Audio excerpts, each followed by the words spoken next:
My good buddy and my friends, welcome back to the channel, and this is episode 7 of my History of Middle-earth series.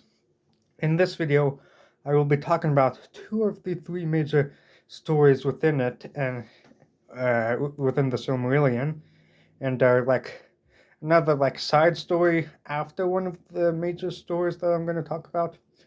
So don't forget to like and subscribe and watch till the end.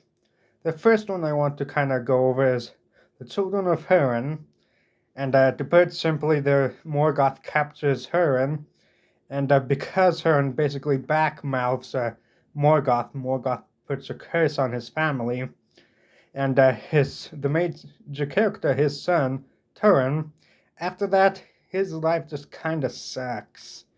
Yeah, pretty much his whole life just kind of sucks after that for like decades until like running away from town to town, joining a criminal group, becoming the leader, taking one of Earl's old dark swords and using it to become his infinite sword.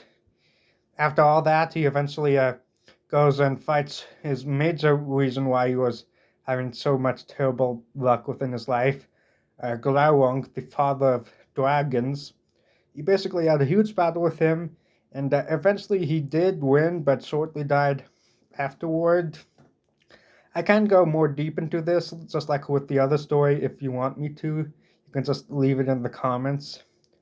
The other one I want to talk about is the story of Baron and Luthien, and it's the story about a mortal man, Baron, and the immortal uh, elf, Luthien. They fall in love, but Baron has to go on this quest to take us one of the Silmarils for Morgoth's crown. He dies multiple times throughout the journey, but Luthien comes to save him multiple times, and in the end, he was successful, but he lost his arm, so yeah. And after that, he was able to reclaim the Silmaril, but died, and Luthien died shortly thereafter. But the two of them were eventually able to come back to life with the condition that Luthien is now mortal. Like I said before, I can go more in depth if you want to. You can just leave it in the comments. So the last kind of story I want to talk about within this episode is the what happened after the Silmaril was reclaimed. The Elven King who wanted the Silmaril back, so to say, he asked a couple of dwarves to put it into a necklace.